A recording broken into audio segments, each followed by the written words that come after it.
Hey, what's up guys, it's Kaya TV here, and today's video we're going to be talking about live service games.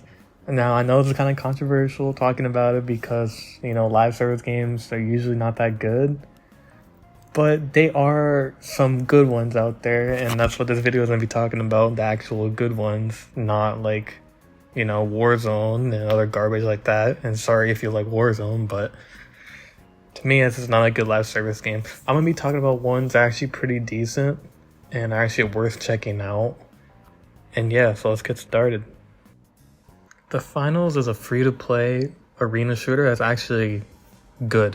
Like, it's actually probably one of the best arena shooters out there right now. And it's free-to-play, it's fun, and there's no pay-to-win aspects to it at all.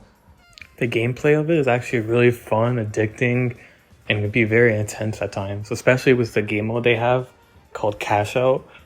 This game mode is very unique to Finals, and I've never seen it in any other game. So how it works pretty much is you have to open the cash box, and it takes a little bit of time. But then once you get the cash box, you put it in the vault, and then you pretty much wait for it to deposit to get the money. And once you hit a certain amount of money, you'll win. Unless it's ranked mode, where the most amount of money you get is when you're gonna win. And describing it doesn't really sound that exciting, but once you play it, it gets really intense. And you can get really close to losing or winning. Sometimes you can steal the vault last second and take someone cash out last second. It gets really intense. There's a lot of last second plays that can happen that can really just change the entire game. And it's so much fun. There's also random events that happen during the game. Like sometimes it'll be a low gravity or extra damage. And also, one of my favorite parts of the game is the destruction. Every single map you play in this game is fully destructible. All the buildings can fall apart, walls can break, whole roofs can fall down, you can level buildings. And you can really tell the studio used to work on Battlefield, because the studio who made this is Embark, and they used to work for EA and DICE, who of course developed the Battlefield games. But you can really tell that they're talented at what they're doing. And they're also making another game called Arc Raiders, which looks really cool, and I look forward to playing that once it comes out. And I believe it comes out later this year, I'm not too sure. But it looks really cool, and I'm excited for that as well. The Finals' gunplay is really fun as well. And it's not just another, hero shooter, it's actually more class-based, as in there's 3 classes: light, medium, and heavy. Light is like low health, a lot of damage, and runs fast. And then medium, it's in between, does decent damage, decent amount of health, but it's mostly used for support like healing or putting down a turret, and of course reviving. Then there's heavy, that usually does the least amount of damage but can take the most hits. All of these classes are very unique and have their own gadgets as well. Like the light can dash, go invisible, and then mediums, they can heal, place down turrets, and then heavies, they can grapple hook you, place down shields, they can rush at you. So this game has a lot of different playstyles. Also, the weapons in this game feel really good. There's also not just guns, there's also like flamethrowers, melee weapons, throwing knives. There's a bunch of crazy shit in this game that you can play with. Overall, this is probably one of my favorite arena shooters, and probably one of the best arena shooters in the 2020s. And it's free to play, so if you want to try a good live service game that is an arena shooter, I highly suggest the Finals. Helldivers 2 recently has been getting a lot more attention, and over time it's been becoming the most popular live service game right now. Just recently it was added to Xbox with a big content update to the terminals, adding new weapons, stratagems, war bonds, and many other things. Helldivers 2 has become one of my favorite multiplayer games in the past 5 years. I feel like Helldivers 2 is one of those games you usually just go back to all the time, with every major update. So far I've been playing Helldivers 2 since release, and I have about over 250 hours in the game. Every match in this game just feels like a crazy action movie, and it's even more fun when you play as friends. You can have a lot of laughs and a lot of good times playing this game and a lot of memorable moments. Even though this game costs $40, I truly believe that it's worth that price. Even though there are war bonds, which are kind of like these mini battle passes, which you can grind for and get for free, or you can pay for, which is a good option to have both. I just wish grinding for them was a little bit less tedious and more fun, because basically you have to go around the map and look for super credits, and sometimes you'll get 50, sometimes you'll get 100, or sometimes you'll just get 10. and it's kind of just a shot in the dark on how much you will get, and it could be kind of annoying and repetitive trying to grind for it. You can grind for them a little bit easier if you just go on like low level missions and just run around, get the credits, and then leave. But then again, that also gets very tedious and annoying to do. So I can see why this might be a major problem for people getting the game. But most of the base stuff is actually pretty good, and you can level up and make good anyways. And over time, you'll also unlock more war bonds. And there's a lot of videos out there telling you which war bonds to get, which ones to avoid. I just feel like when it comes to live service games, Helldivers 2 is one of the only ones that actually really do it right. They have good communication with the community. They constantly update it, fix things, add things, change things. You can really tell the developers really care about Helldivers 2. I think it's pretty impressive what the small company of Arrowhead was able to do with Helldivers 2, especially the big jump from Helldivers 1 and 2. I mean, Helldivers 1 was just a top-down shooter game with the same mechanics as Helldivers 2. Helldivers 2 makes that into a big 3D environment, and it's a ton of fun. Also, the guns in this game feel really good and punchy, and killing things in this game feels really satisfying, as there's no health bars or anything. You just shoot, and you can see the damage the enemy takes, and it's actually really satisfying and fun. And I really wish more games took that approach of realism when fighting enemies, because Helldivers 2 makes it feel very satisfying to shoot bugs, robots, or the Illuminate. There's also so many cool mechanics in the game, like calling in stratagems, putting in the code, like, calling reinforcements to revive a friend, calling an airstrike. There's just so many cool options and so many cool mechanics in this game that most other games don't even try to do. Now for the next game, you have to hear me on this one. Okay, Marvel Rivals. I actually think Marvel Rivals is a good game. But over time, the balancing, the matchmaking, and the amount of like this fan service they put into the game is just kind of this. It kind of made me stop playing, honestly. But I still think the gameplay and how like they sell things to you is honestly fair, and I think it's actually a pretty good live service game. Just hear me out, okay? Now, when it comes to the gameplay, it actually feels pretty good. There's a lot of heroes to choose from, and if you're a fan of Marvel, you would definitely know these heroes and enjoy playing them a lot.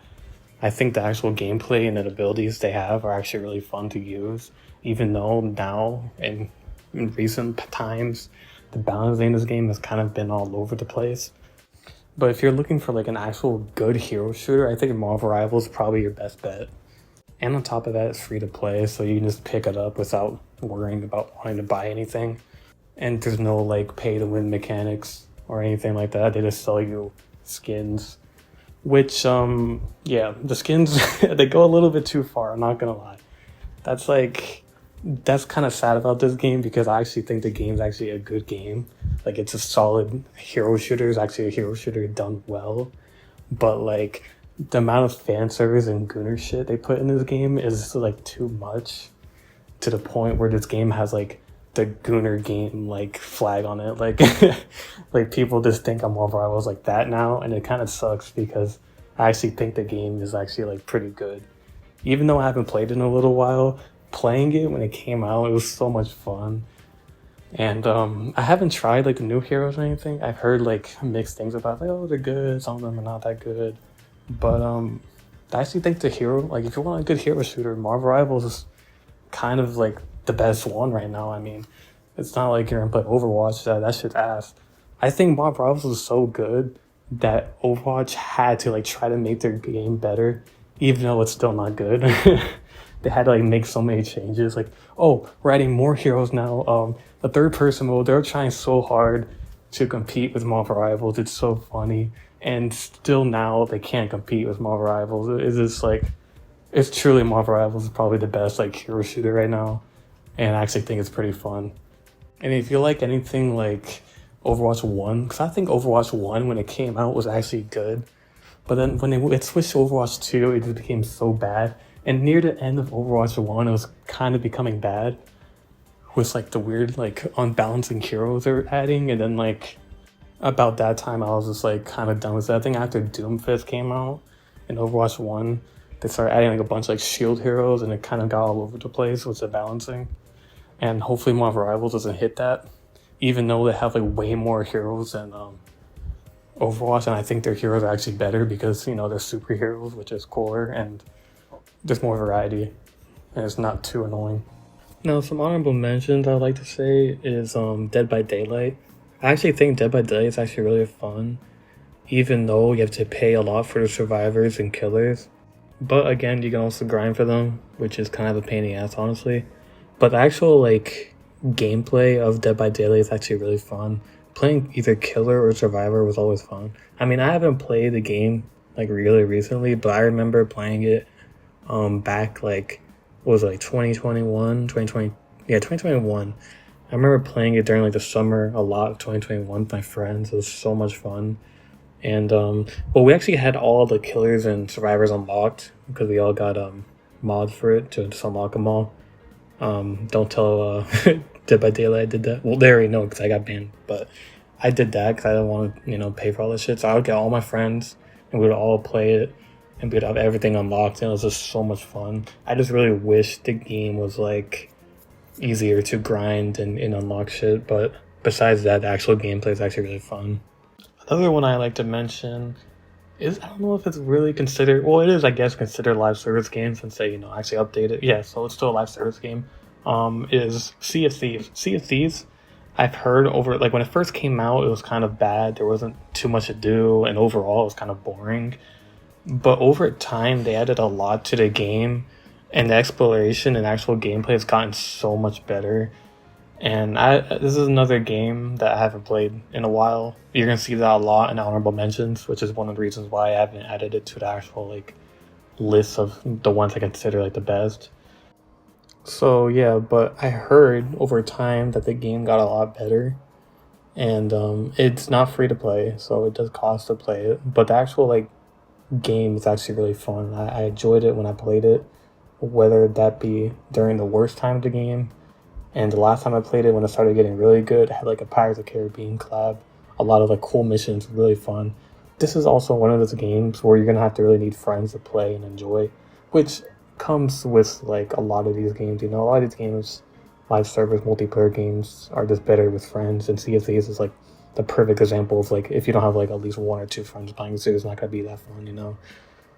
Especially a lot of the ships require more than one person to ride it. So yeah, Sea of Thieves is pretty decent. For my final honorable mention, I want to mention Warframe. I never really played that much Warframe. Like, I've played it a little bit before, and I thought it was actually pretty fun. But I've heard that like Warframe is like the best like free to play live service game you can play.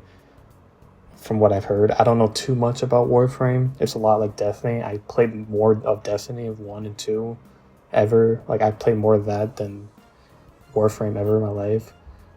But I've heard a lot of good things from Warframe for a live service game. I heard it's one of the best live service games, so I would recommend that just from what I hear from it. So yeah, that's today's videos. I hope you guys enjoyed. Please like, comment, share, and subscribe, and I'll see you in the next one.